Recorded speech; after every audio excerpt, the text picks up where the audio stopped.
12 अनुव्रतों की चर्चा हम इस चारित्र अधिकार के माध्यम से देख रहे हैं और उसमें 5 अनुव्रतों की चर्चा हम कर आए हैं।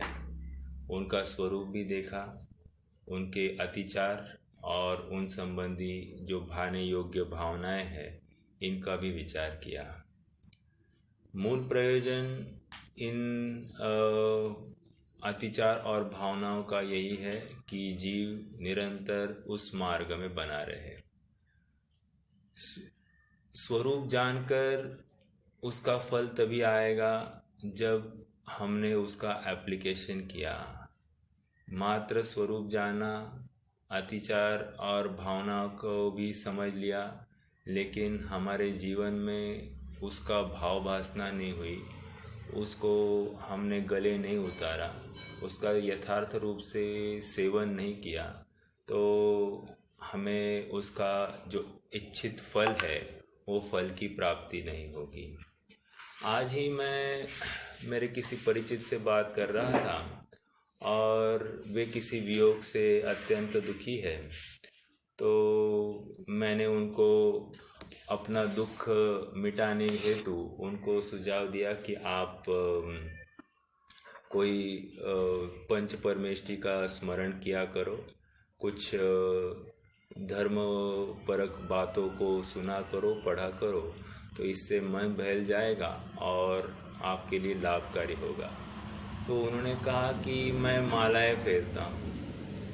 तो मैंने कहा मालाएं फेरते हैं तो अच्छी बात है, उसमें भी आपका थोड़ा सा उपयोग विषयों से हटता है, तो कषाय की मंदता निश्चित रूप से होती है। लेकिन जितना कार्यकारी तत्व चिंतन होता है, जितना कार्यकारी विषय का समझना होता है और उससे जो लाभ होता है जीवन में, तो उससे निश्चित ही भूमिका भी आगे बढ़ती है और विशेष पुण्यानुबंध भी होता है।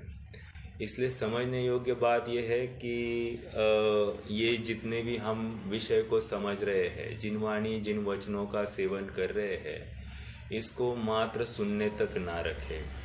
क्योंकि यदि डॉक्टर ने किसी मरीज़ को दवाई दी है, तो यदि वो मरीज़ मात्र सुन ले या फिर वो दवाई भी लेकर आ जाए घर पर, लेकिन उस दवाई का सेवन ना करे, घर में ही पड़ी है दवाई और उसका सेवन ना करे, तो क्या होगा? उसको जो इच्छित लाभ है वो नहीं होगा या उसके रोग का अभाव नहीं होगा। ये जिनवानी सुनना अर्थात उस दवाई को हमारे घर पर लाकर रख देना।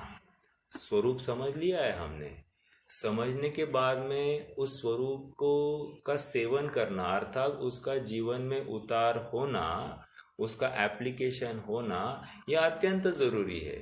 और जिसने ये किया वो निश्चित ही अपनी भूमिका जल्द से जल्द आगे बढ़ाएगा, उसको उसका फलित भी तुरंत मिलेगा। निष्कर्ष इतना ही है कि 5 पापों का स्वरूप समझकर, या उसके आगे 7 शील व्रतों की भी बात होगी, इनका स्वरूप समझकर करना क्या, हम अपने स्तर पर अपनी भूमिका के अनुसार अपने इन विषयों से कैसे हट सकते हैं और अपनी भूमिका कैसे बढ़ा सकते हैं, इसका निरंतर जीव को विचार होवे। बात तो ये चल रही है और जो ये विचार करता है निश्चित रूप से उसको लाभ होता है। देखिए, यहाँ पर ऑल ऑफ सडन रातों रात हम जिनवानी ये नहीं कह रही कि आप सब कुछ छोड़ दो, नहीं। यहाँ पर तो जिनवानी ये कह रही है कि पहले निर्णय करो कि अपने में गलतियाँ क्या है, कमियाँ क्या है, छोड़ने योग्य बातें क्या है, इसका अच्छे से निर्णय होवे। कितनी सहजता से कौन सी बात मैं छोड़ सकता हूँ जिसको लेकर मुझे बाधा नहीं आएगी, मेरे दैनंदिन कामकाज में कोई बाधा नहीं होगी, इसका विचार होवे। और छोड़ने योग्य कोई है उनका भी प्लान करके रखे, तो निश्चित रूप से क्रम से वो जैसे ही एक एक हम विषय में प्रवृत्ति करते जाएंगे तो सहज ही भूमिका बढ़ती जाती है और जीव को उसका लाभ भी मिलना प्रारंभ होता है। और वो लाभ और कुछ नहीं, जो जीवन में स्थिरता है, धीरता है, गंभीरता है, यही जिनवानी जिन वचनों को सेवन करने का लाभ है। कितनी भी प्रतिकूलता आ जाती है, हम डगमगाते नहीं है, विह्वल होते नहीं है, आकुल होते नहीं है। हमको निश्चित पता होता है कि हमारा मार्ग क्या है, और उस मार्ग में इस भूमिका के अनुसार हम योग्य है या अयोग्य है, इसका पूरा निर्णय हो जाता है, और फिर हमें विचलित होने के लिए कोई अवसर नहीं रहता है।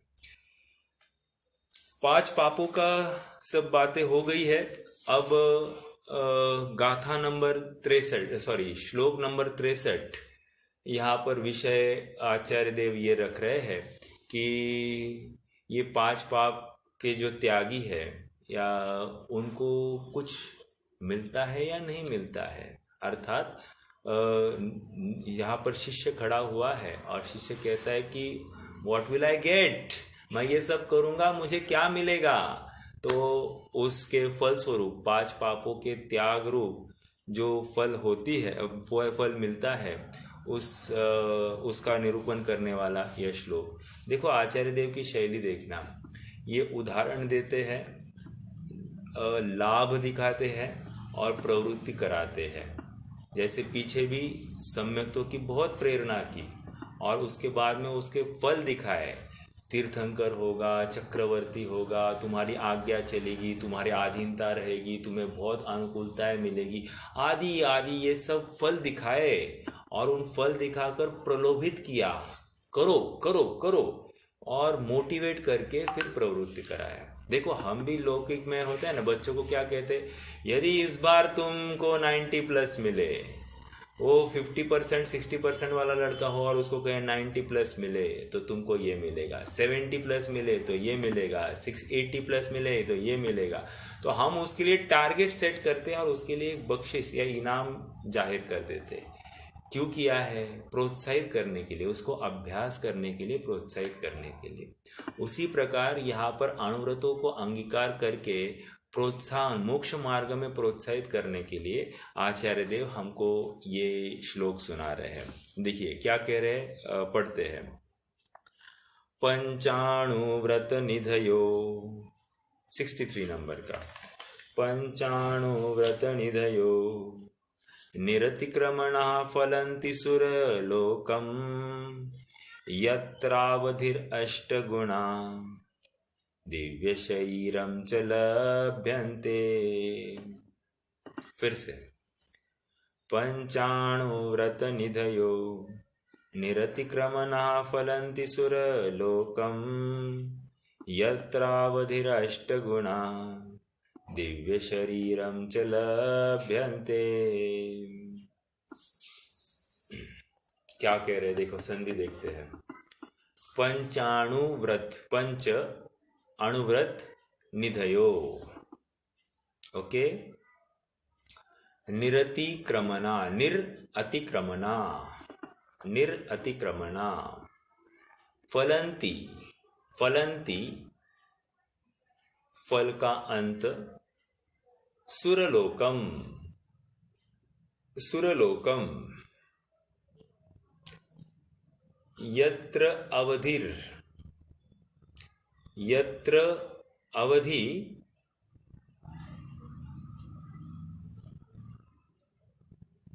अष्टगुणा, अष्टगुणा दिव्य शरीरम च लभ्यन्ते, दिव्य शरीरम च लभ्यन्ते। क्या है? बहुत सरल है और यहाँ पर फल बता रहे।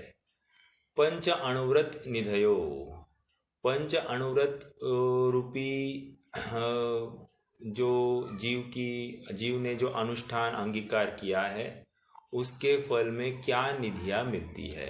तो पंच अणुव्रत के अंगीकार करने में जो निधि मिलती है, और वो भी कैसे? निरतिक्रमणा, निरतिक्रमणा मतलब वहाँ पर अतिक्रम, अतिचार रहित जो पालन है, उसके फल स्वरूप अतिचार के साथ साथ भावना भी भाता हुआ विचार करना है। क्यों? भावना भी पुष्ट करती है, इसको उस पद में बनाए रखते हैं। निरतिक्रमणा फलन्ति, फल को प्राप्त होता है। कौन से फल को प्राप्त होता है? सुरलोकम, सुरलोक अर्थात देव बनता है। ओके, स्वर्ग का देव बनता है। दूसरा कह रहे यत्र अवधि, यत्र अवधि, और उस स्वर्गलोक में अवधि, अवधि मतलब अवधि ज्ञान का धारी हो जाता है। ओके, अवधि ज्ञान का धारी हो जाता है। अवधि अष्टगुना, वो अवधि विसर्ग आएगा और वहाँ पर र में से विसर्ग होगा, अ बाहर निकलेगा। अष्टगुना 8 गुणों से युक्त होगा। लघुमा, गरिमा, प्राकाम्य आदि आदि जो, हाँ, महिमा आदि जो 8 गुण होते हैं, वो देवों में जो गुण पाए जाते हैं, उन गुणों का धारी यह जीव हो जाता है। दिव्य शरीरम, दिव्य शरीरम मतलब जो सड़ता गलता नहीं है, जिसमें पसीना आता नहीं, खून आदि नहीं है, सप्त धातु रहित है, ऐसा दिव्य शरीर, या ये बुढ़ापे आदि को प्राप्त नहीं होता है, ऐसा दिव्य शरीर का धारी यह च लभ्यते, ऐसा पंचाणुरति को ऐसे फल की प्राप्ति होती है। तो 3-4 बातें आ गई। एक तो देव होता है, अवधि ज्ञान का धारी होता है, अष्ट गुणों से युक्त होता है, दिव्य शरीर का धारी होता है।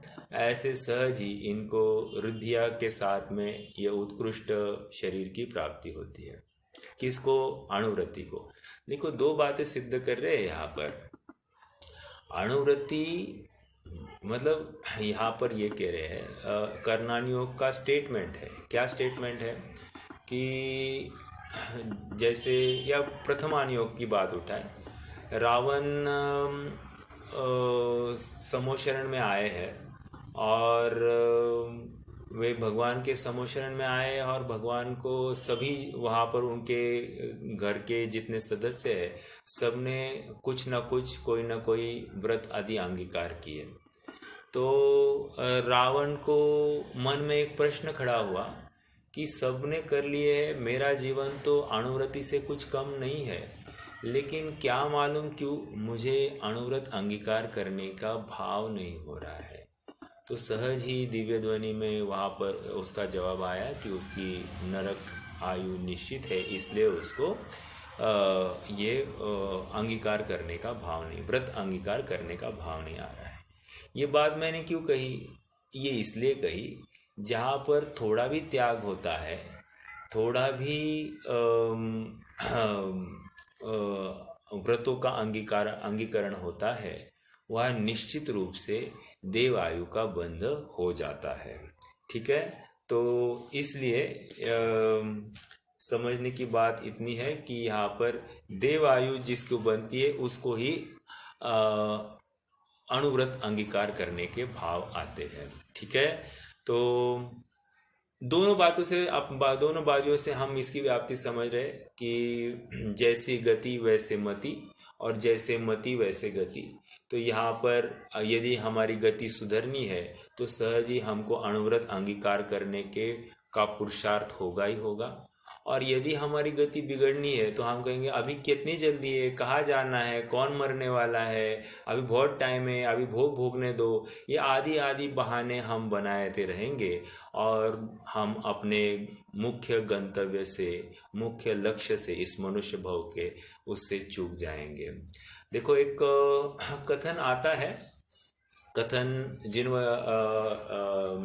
जिनागम का है कि आदिनाथ के जो शिष्य थे वो रुजुजड़ थे, और महावीर के जो शिष्य है वे वक्रजड़ है। रुजुजड़ मतलब क्या? बुद्धि में कम थे लेकिन सरल परिणामी थे, भद्र परिणामी थे। उनको थोड़ी सी ताड़ना दी देवों ने, तो वे जो 4000 साधु जो भ्रष्ट हो गए थे, वे फिर से ठीक हो गए। ठीक है, एक ताड़ना में सब देव, एक देवों के द्वारा ताड़ना हो गई तो सब वहाँ पर उन्होंने गलत आचरण का त्याग किया। लेकिन अपने जो महावीर के शिष्य है वे वक्रजड़ है, बुद्धि तो कम है लेकिन जितनी बुद्धि है वे वाद विवाद में लगाते हैं। किसी को कहा जाए भाई अनुव्रत अंगीकार करो, नहीं अभी समय नहीं है। किसी को कहो याद किया करो, पाठांतर किया करो, नहीं गला खराब है। तो और यहाँ पर गाने, फिल्मी गाने गा सकता है, लेकिन याद करने के नाम पर गला खराबे बताएगा। तो ये क्या है? वक्र जड़पना है। बुद्धि है जितनी कम, बुद्धि तो कम ही है, लेकिन जितनी है वो विपरीत साधनों में लगाता है। समझ में आ रहा है? तो इसका फल क्या है? इसका फलीभूत इतना है कि जीव विषयों में प्रवृत्त होता है, पापों में प्रवृत्ति करता है, और फलतः वो दुर्गति को प्राप्त होता है। जो जो अनुव्रत अंगीकार करता है, नियम से उसको स्वर्ग की प्राप्ति होती है। ये इस श्लोक के माध्यम से बात आई, और उसको हमने कर्णानुयोग के आधार से कहो या फिर प्रथमानुयोग के आधार से हमने उसको पुष्ट किया। ठीक है। देखो, जैसे अभी हम किसी को कहे भाई झगड़ा नहीं करना चाहिए, तो कोई कहे भरत बाहुबली भी झगड़े थे, तो हम झगड़ा करें तो इसमें कौन सी बड़ी बात। तो आदर्श पुरुषों का गलत आदर्श लेना ये बुरी बात है। आदर्श पुरुषों की भी वही बात आदर्श के रूप में ली जाए जो हमारे लिए मोक्ष मार्ग में कार्यकारी हो। देखो, हमको गांधी जी कौन से अच्छे लगते हैं? जो मांस सेवन करने वाले गांधी जी हमको अच्छे लगेंगे, या हमारे लिए आदर्श बन सकते हैं, या फिर वेश्या का सेवन करने वाले गांधी जी हमको आदर्श है, या फिर शराब पीने वाले गांधी जी हमारे लिए आदर्श है? नहीं। आपको शायद ज्ञात होगा कि उनके कोई एक मित्र थे, मुसलमान दोस्त था, अहमद ऐसे उनके दोस्त का नाम था, जिनके संगति में वो वेश्या के घर तक गए थे। उन्होंने मांस सेवन भी चालू किया था और शराब भी उन्होंने शायद चखी थी। तो कहने की बात यह है कि गांधी जी ने, और आगे चलकर उन्होंने स्वयं अपनी ऑटोबायोग्राफी में लिखा कि अगर माँ को मैंने वो वचन दिए नहीं होते तो मैं शायद व्यसनी हो गया होता। तो वो माँ को दिए हुए वचन ही कहीं ना कहीं उनको सत्पथ पर या सन्मार्ग पर बनाए रखे। तो निष्कर्ष क्या निकल रहा है यहाँ पर कि अनुकरणीय जो महापुरुषों की भी जो बातें होती है, मात्र उनके जीवन की वो घटनाएं अनुकरणीय होगी जिससे हमारा लाभ होगा, जिससे हमारी दुर्गति होगी। वे महापुरुषों की कोई भी घटनाएं आदर्श नहीं बन सकती है। समझ में आ रहा है? तो ये बात यहाँ पर आ गई। और एक बात उस उदाहरण से और एक फलित हो रही है। क्या फलित हो रही है? कि उन्होंने अगर अपने माँ को वचन नहीं दिए होते तो बोलिए वो शायद वो गलत मार्ग पर चल दिए होंगे, लेकिन माँ को दिए हुए वचन ने उनको तारा। मतलब क्या? यहाँ पर अपने कॉन्टेक्स्ट में बोलिए, हमने यदि अनुव्रतों को अंगीकार किया तो हम बुरे आदतों से, हम अपना भव भ्रमण से निश्चित रूप से बच सकते हैं। क्यों? वे व्रत हमको तारेंगे, हमको सीमा में रखेंगे, हमको बाउंड्री में रखेंगे। बाउंड्री का उल्लंघन नहीं होगा तो सहज ही हम भी अति पाप से, तीव्र पाप से हम बचेंगे।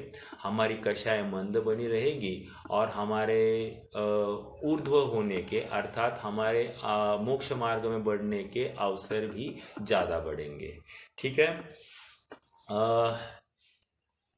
ये अनुव्रत के फलस्वरूप जीव को क्या प्राप्त होता है, ये इस श्लोक में आचार्य देव ने बताया। 63वां श्लोक हो गया।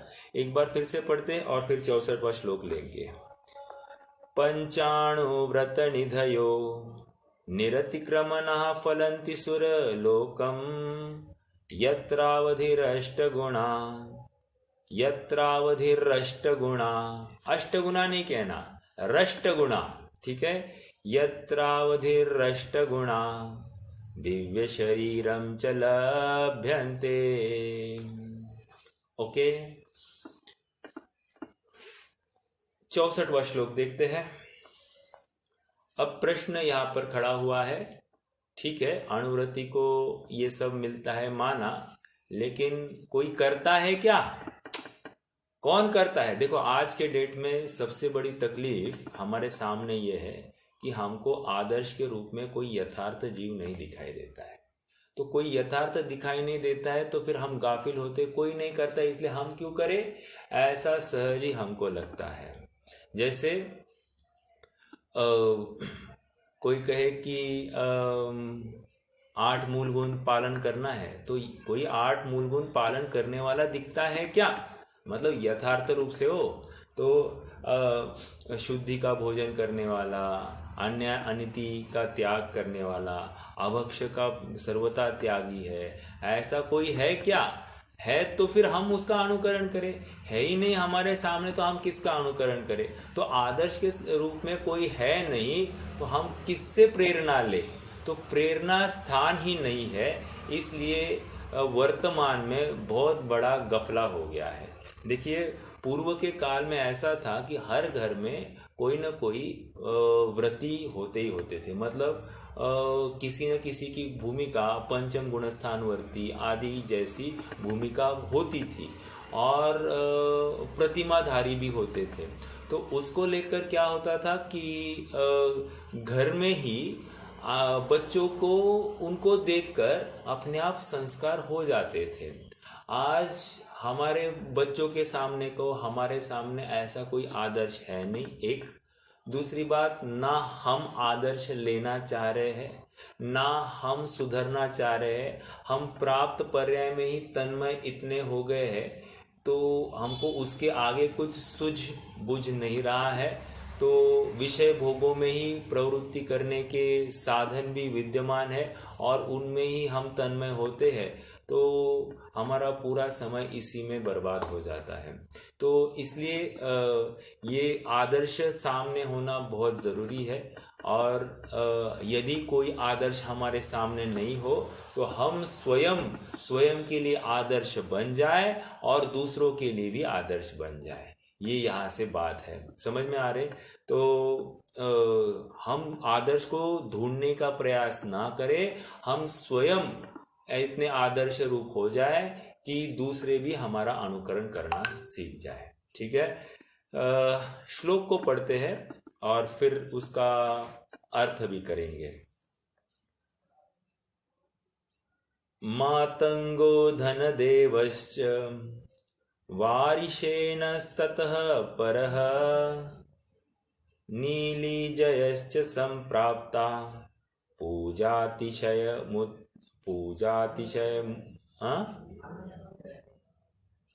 अनुष्टुप है ना, ओ सॉरी, मातंगो धनदेवश्च वारिशेनस्ततः परः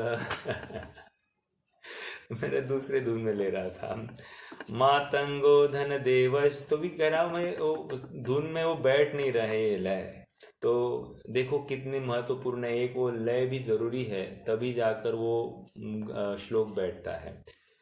मातंगो धनदेवश्च वारिशेनस्ततः परः नीलिजयश्च संप्राप्ता पूजातिशयमुत्तमम्।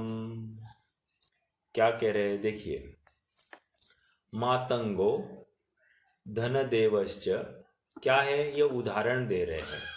5 पापों के त्याग रूप जो जो जीव प्रसिद्ध हुए हैं उनकी ये कथा बता रहे हैं और उनको कैसे लोक में आदर्श के रूप में माना गया। ठीक है, आगे बढ़ने से पहले आपको और एक बात बताऊं, ये वैसे अणुव्रत अधिकार चल रहा है तो न्याय से यहाँ पर अणुव्रति का उदाहरण अपेक्षित है, लेकिन ये मातंगो धनदेवश्च या फिर वारिशेन जरूरी नहीं है कि ये अणुव्रति हो अथवा नहीं भी हो।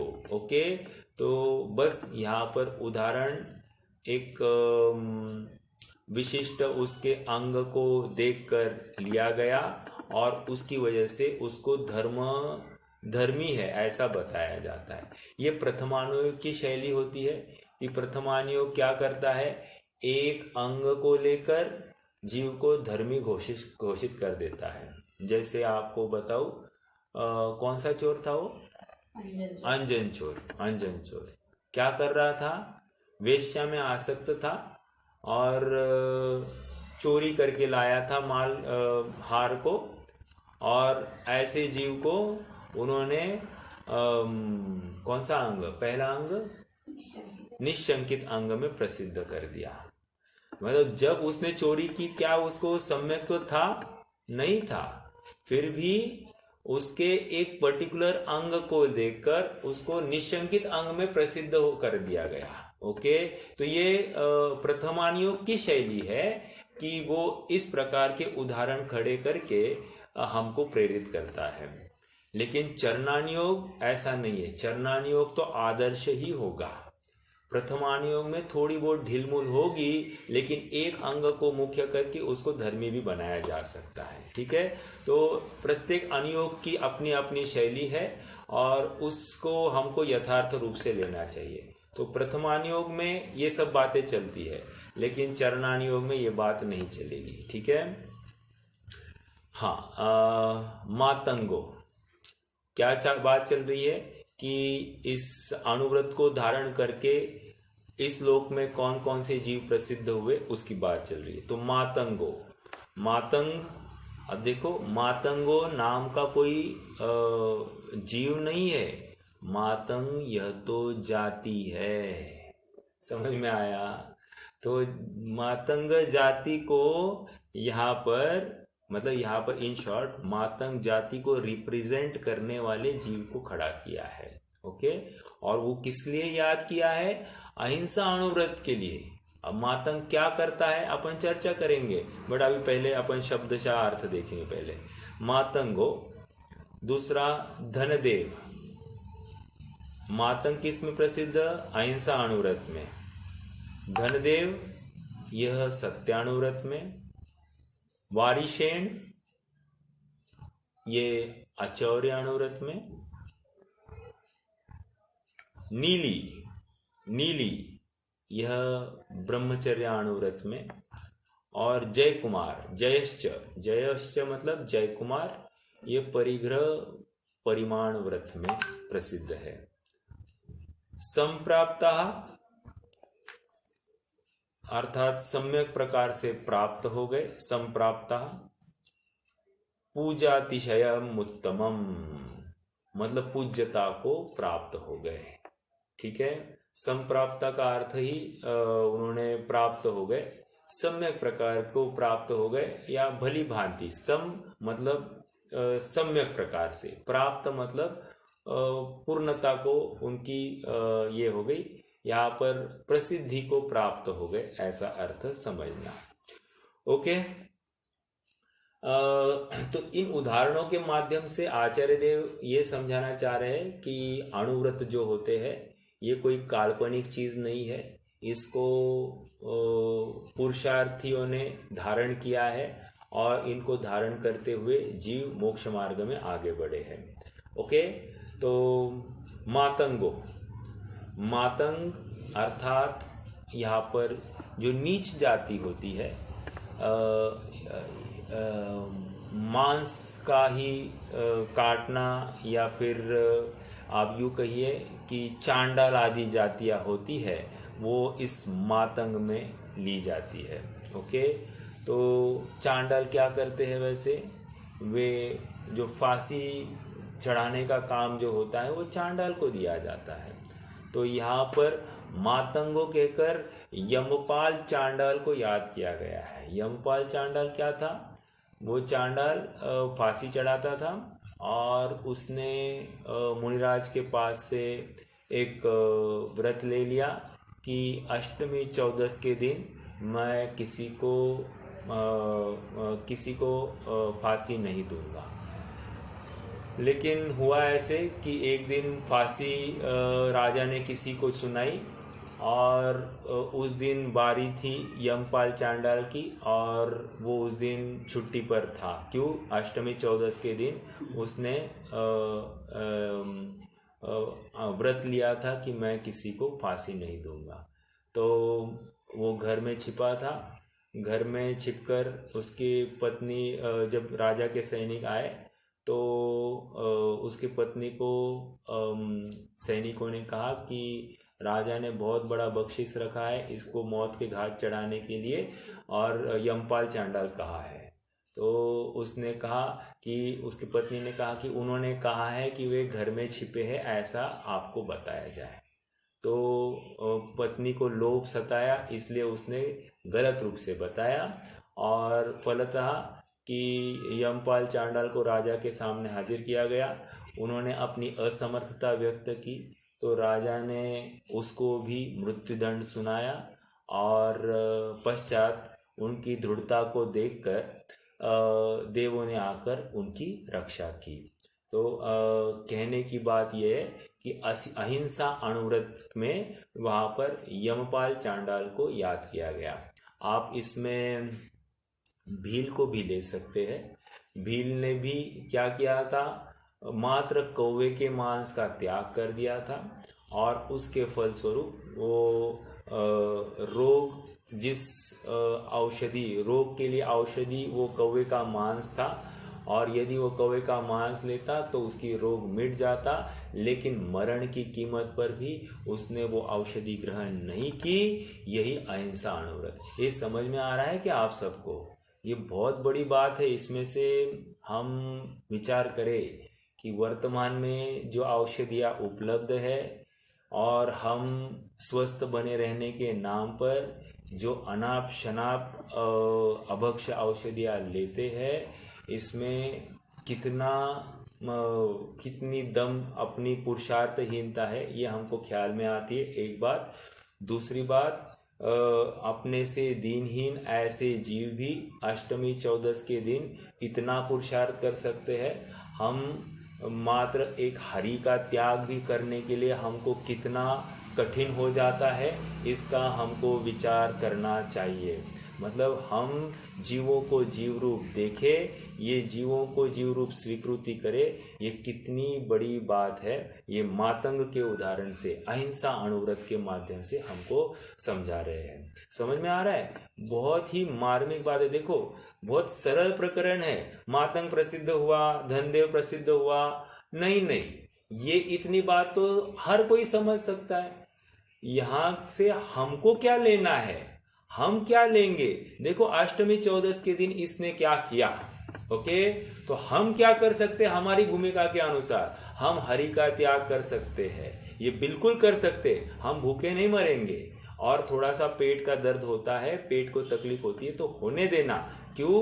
क्योंकि असाता का उदय आएगा, तो हम उसको भी धैर्य से स्वीकार करके, साम्य भाव से स्वीकार करके शरीर से भेद ज्ञान करने का प्रयास करेंगे। हम चाहते अनुकूलता आए और फिर हम आत्मानुभव करें, ऐसा 3 काल में नहीं होगा। क्यों? क्योंकि जो धर्म मार्ग पर प्रवृत्ति करता है, सबसे पहले प्रतिकूलताएं आकर डेरा डाल देती है। क्यों? परीक्षा लेनी है ना इस जीव की। जब तक परीक्षा नहीं लेंगे, तब तक वो उसमें से तराश कर एकदम हीरे के रूप में बाहर निकलता है, और जब हीरा बन के बाहर निकलता है तो लोक में उसकी वाहवाह हो जाती है, फिर अनुकूलता ही अनुकूलता उसका पीछा करती है। लेकिन सबसे पहले प्रतिकूलता पीछा करती है। देखो, और थोड़ी सी बात बताओ। जैसे किसी को धर्म में प्रवृत्ति करनी है, तो क्या होता है कि उसके परिणाम मंद हो जाते हैं। कषाय की मंदता को लेकर क्या होता है कि ऊपर के जितने भी असाता होते हैं ना, उनकी स्थिति घट जाती है, और वे क्या होते हैं, वर्तमान में आज आकर उदय में आ जाते हैं। क्यों? आगे में असाता नहीं रहनी है, इसलिए अभी आकर उदय में निकल जाए।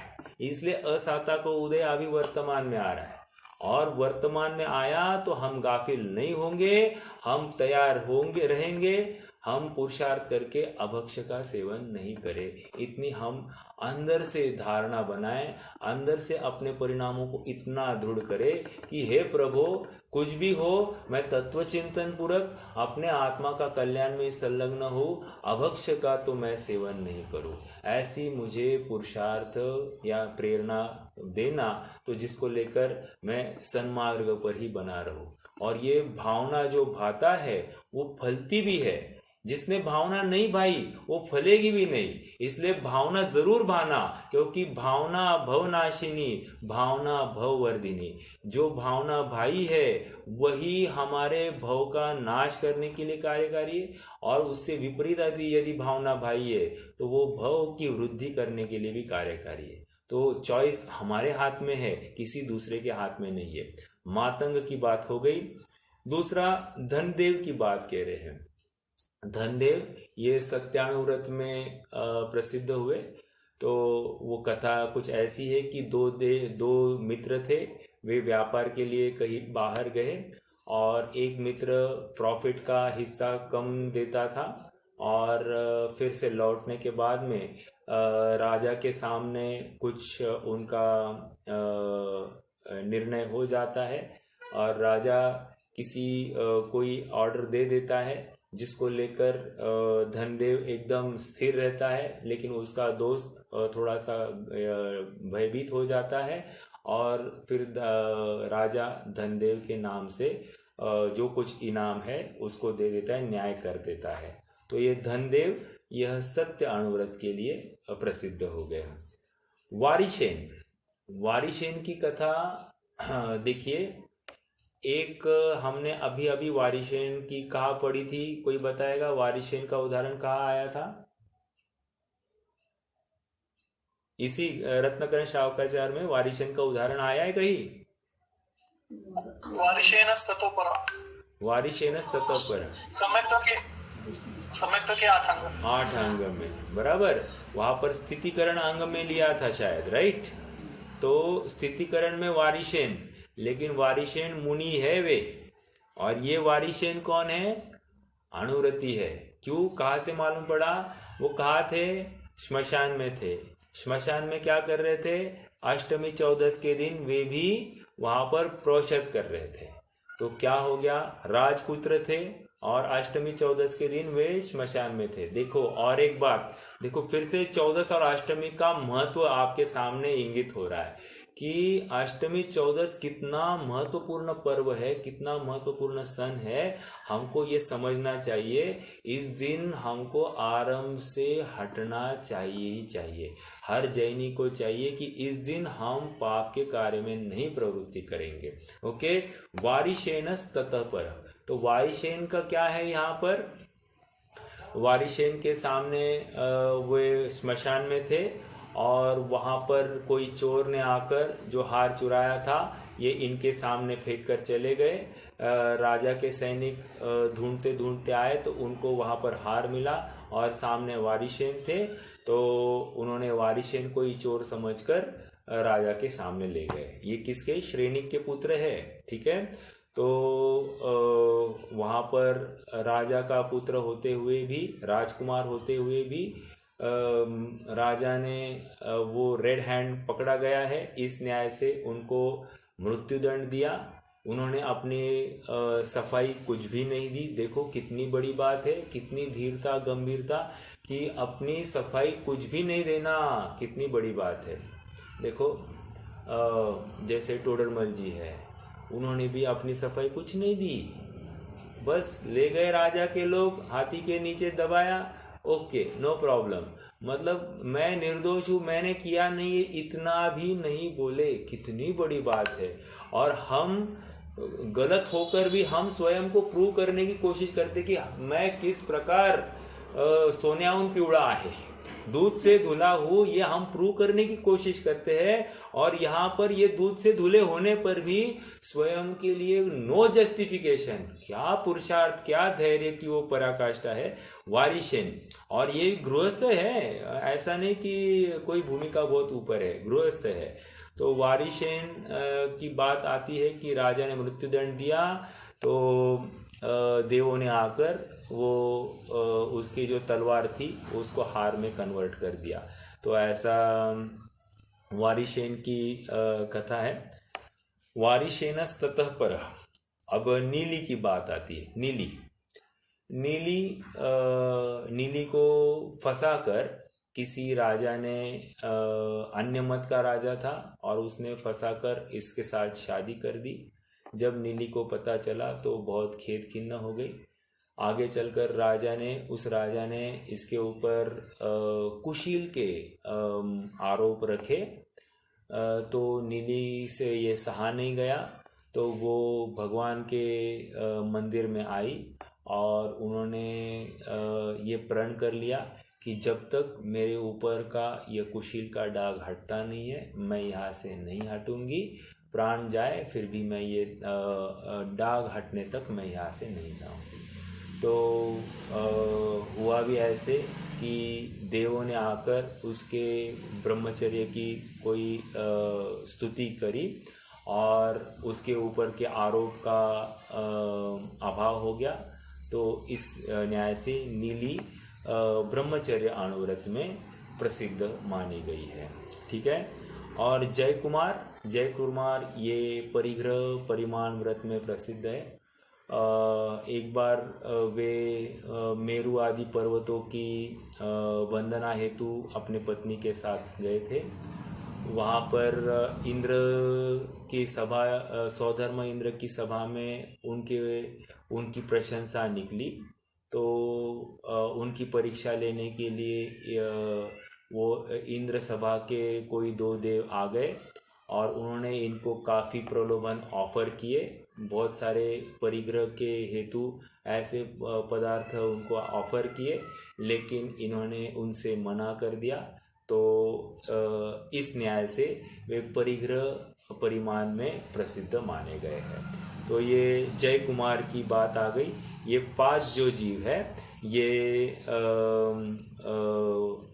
5 रिस्पेक्टिवली 5 अणुव्रतों में प्रसिद्ध माने गए हैं। ठीक है। ये अब प्रसिद्ध हुए जीवों की चर्चा है।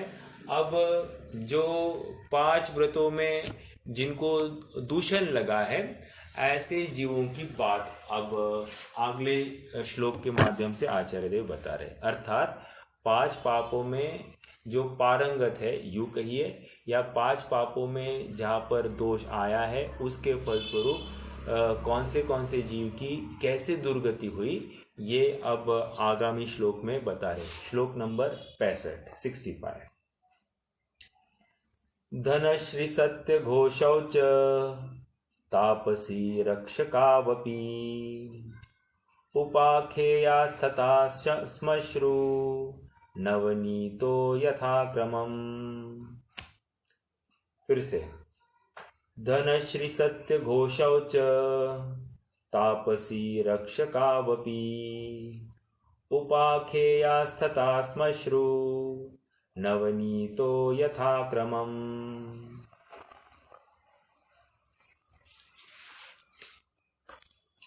संधि देखते हैं। यहाँ पर भी 5 जीव 5 अणुव्रतों में दूषित बताए गए हैं और जिसके फलस्वरूप उनकी दुर्गति हो गई है, ऐसा आचार्य देव बता रहे। मतलब यदि आप व्रत अंगीकार करो तो आपको अनुकूलता या फल वैसे मिलेंगे, और यदि आप व्रत का प्रवृत्ति नहीं करते हो तो आपकी दुर्गति भी होगी। ऐसा भी आचार्य देव हमको ताड़ना दे रहे। तो निश्चित रूप से हर प्रकार से साम दाम से हमको सन्मार्ग में आने के लिए यहाँ पर प्रेरणा दी जा रही है, ऐसा हमको समझना। देखो क्या कह रहे। धनश्री नाम की एक महिला, सो वो अहिंसा अणुव्रत में हिंसा, उसमें दूषण आ गया उसको, अहिंसा अणुव्रत में दोष। सत्यघोष ये सत्य अणुव्रत में दूषण लगा है इस जीव को। तापस जैसी क्रिया करने वाला कोई जीव था, उसको चोरी के इसमें दोष लगा। रक्षकावपी वो कोतवाल, कौन सा कोतवाल था, कोतवाल की कथा है। तो रक्षकावपी रक्षक, यमदंड, ओके, यमदंड। और फिर वो यमपाल, वो चांडाल, और ये यमदंड। अच्छा देखो स्टोरी लिखने वालों ने भी नाम भी बराबर ढूंढ के निकाले हैं। जैसे अभी देखो ना, यहाँ पर सत्यघोष, सत्यघोष नाम निक्षेप वाला सत्यघोष, और काम कैसा है, पूरा असत्य जैसा काम। ठीक है। रक्षकावपि उपाख्येयास्तथा, उपाख्येया मतलब कहा है, कथन किया है, तथा तथा श्मश्रु, श्मश्रु, श्मश्रु नवनीत, श्मश्रु मतलब मूछ, नवनीत मतलब जिसकी मूछ में मक्खन लगा था, ऐसा श्मश्रु नवनीत। ठीक है। यथाक्रमम, क्रम से इनको 5 पापों में दोष लगा है और उनकी दुर्गति हो गई, ऐसा समझना। क्या है कथा है, थोड़ी सी संक्षेप में देखते हैं। धनश्री, धनश्री का ऐसा है कि उसको पहले लड़का नहीं था, लेकिन उन्होंने किसी लड़के को गोद लिया और उसको बच्चे के तुल्य उसका पालन पोषण किया। कुछ काल से उनके पति का देहांत हो गया, लेकिन उसके पहले उनको अपने भी कुछ बच्चे हो गए। लेकिन कालांतर में इनको कषाय सताया कि उन्होंने जिस लड़के को गोद लिया था उसी के साथ उनको भोग करने की वासना हो गई, और उनमें उसको बाधक, अपना खुद का लड़का बाधक के रूप में उनको भासित हुआ। तो फिर उन्होंने उसको मारने का षड्यंत्र किया, और उस षड्यंत्र के माध्यम से उन्होंने अपने लड़के का ही वध करा दिया। तो ये धनश्री, ये हिंसा अणुव्रत में इसको दोष लगा, तो उनका अपराध प्रकट हो गया। तो उनको राजा ने बहुत बड़ा दंड दिया और वे दुर्गति को प्राप्त हो गई। ये धनश्री की कथा है। सत्यघोष, सत्यघोष का ऐसा आता है कि वे गले में एक चाकू बांधकर चलते थे, और उनकी प्रसिद्धि ऐसी थी कि यदि मैं झूठ बोलूं तो मेरी जिह्वा तत्क्षण कट जाए, और इसलिए वे इतने प्रसिद्ध हो गए कि कोई उनको झूठ बोलता है ऐसा मानने के लिए तैयार नहीं था। एक बार किसी आदमी ने उनके पास में कुछ रत्न देकर वो विदेश के लिए चला गया, और विदेश से आकर ले लूँगा ऐसे उनको बताया, लेकिन आते ही उन्होंने उसे वे रत्न देने से इनकार कर दिया। तो ये असत्य, देखो ये चोरी में भी जाएगा, लेकिन इसको असत्य में ही प्रसिद्ध किया गया है। तो वो देने से मना कर दिया, वो आदमी पागल हो गया। फिर बाद में राजा रानी को भी उस आदमी के बारे में शंका आ गई, और फिर राजा को कहलवाकर उन्होंने सत्यघोष का पूरा जांच की, और उनको सत्यघोष दोषी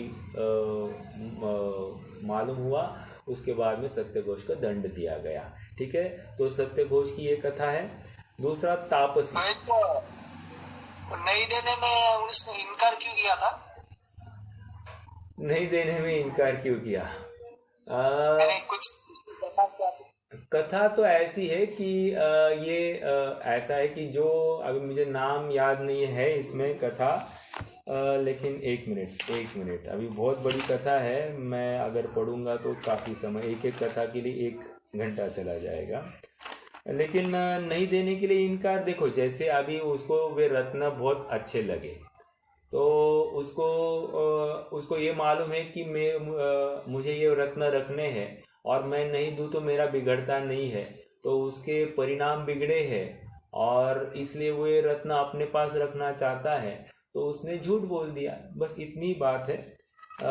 और हुआ कैसे कि जो रत्न रख कर गया था वो मार्ग में पैसा कमा कर आया था, और मार्ग में उसकी जहाज पूरी डूब गई, सारा पैसा जितना कमाया था सब समुद्र में बह गया, और फिर मात्र एक ही आश्रय था ये रत्न, वे रत्न भी नहीं मिले। तो कितनी प्रतिकूलता उस जीव के पास में आई, और वो पागलों की तरह घूमता था, ऐसी बात आती है। 1 मिनट, धनदेव किसकी बात है ये? सत्य घोष की ना। एक मिनट।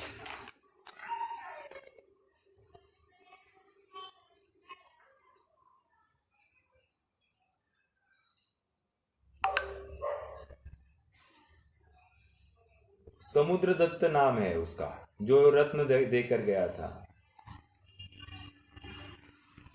ऐसा कोई कारण नहीं दिया है, लेकिन सत्यघोष ने अपने पास में बैठे हुए लोगों को कहा कि देखो, मैंने पहले आप लोगों को बात कही थी कि वह सत्य निकली। लोगों ने कहा कि आप ही जानते हैं, इस पागल को इस स्थान से निकाल दिया जावे। ऐसा कहकर उन्होंने समुद्रदत्त को घर से निकाल दिया। तो पेज नंबर 161 है भैया मेरे बुक में। नहीं, ये इसका प्रभाचंद्र की टीका है, प्रभाचंद्र की टीका है।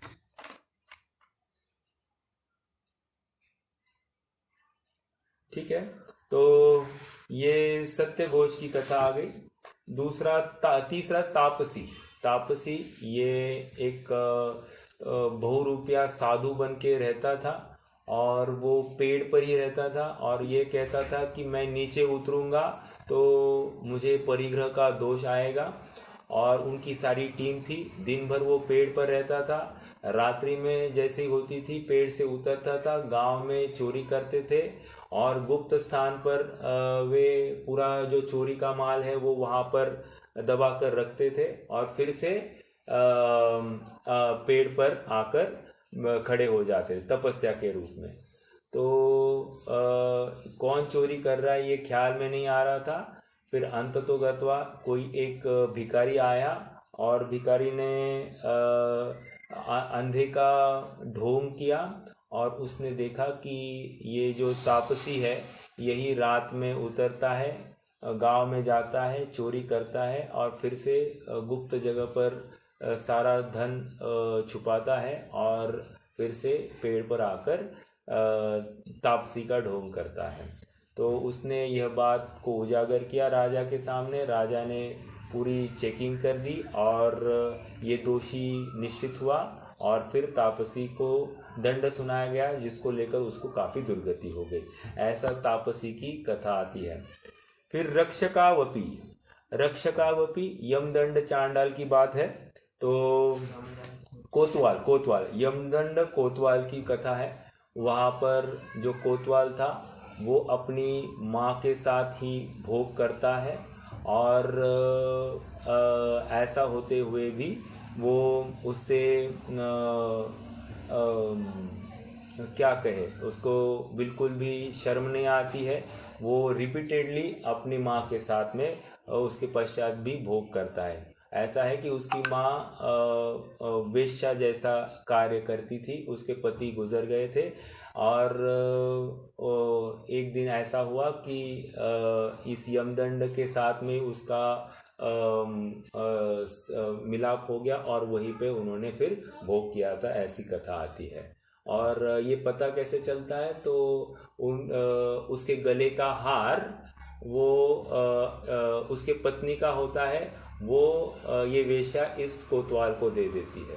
तो इसके माध्यम से उसको पता पड़ता है कि ये माँ है, फिर भी वो उसका भोग करता है। ऐसी ये कथा है यमदंड कोतवाल, जिसको लेकर उसको अनेक दुर्गति का सामना करना पड़ा। ठीक है, तो ये यमदंड कोतवाल की कथा। रक्षकावपी और श्मश्रु नवनीत, ये परिग्रह परिमाण व्रत में इसको दोष लगा।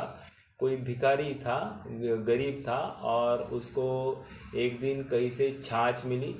छाछ में थोड़ा सा मक्खन था, और उस मक्खन को उसकी मूंछ में अटक गया। तो वो कल्पना में चला गया, और उसने विचार किया कि यदि मुझे ज़्यादा छाछ मिले तो मुझे ज़्यादा मक्खन मिलेगा।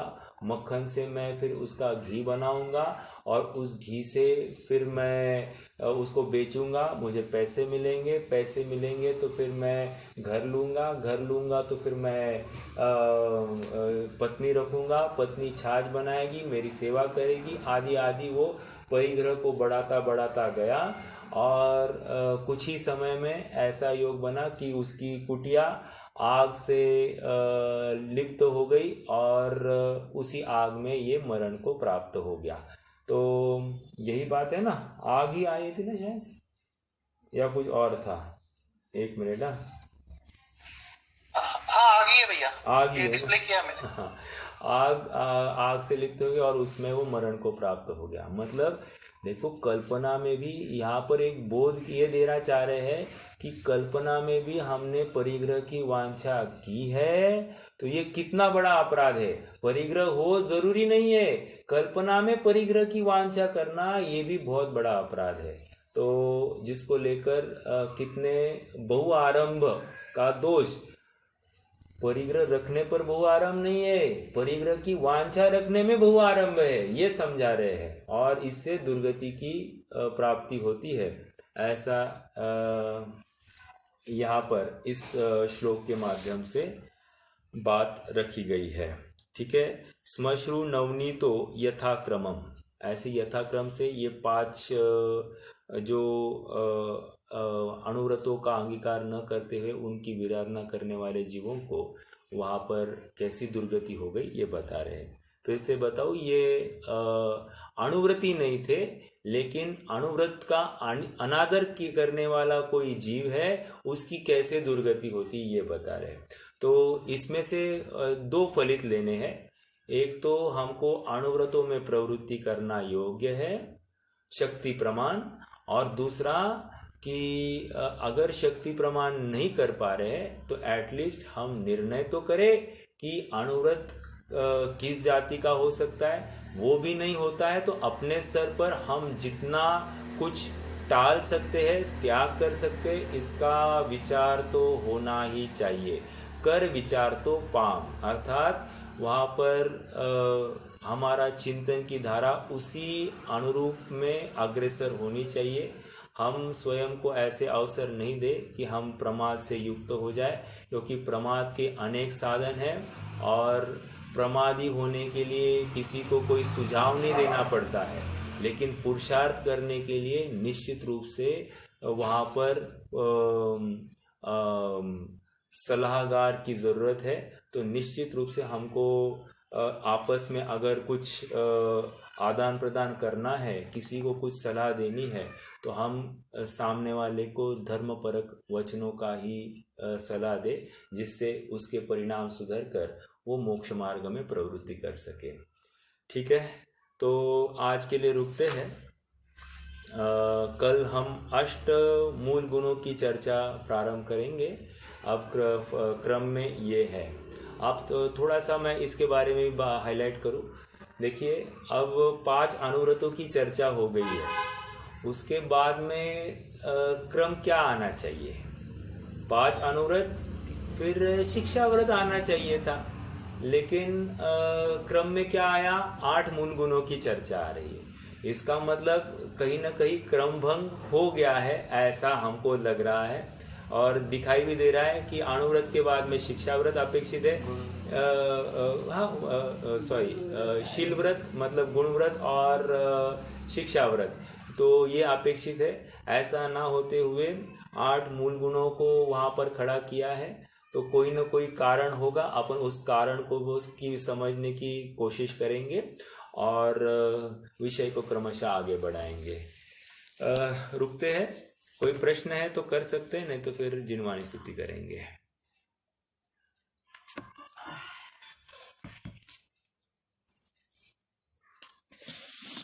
चलिए जिनवाणी।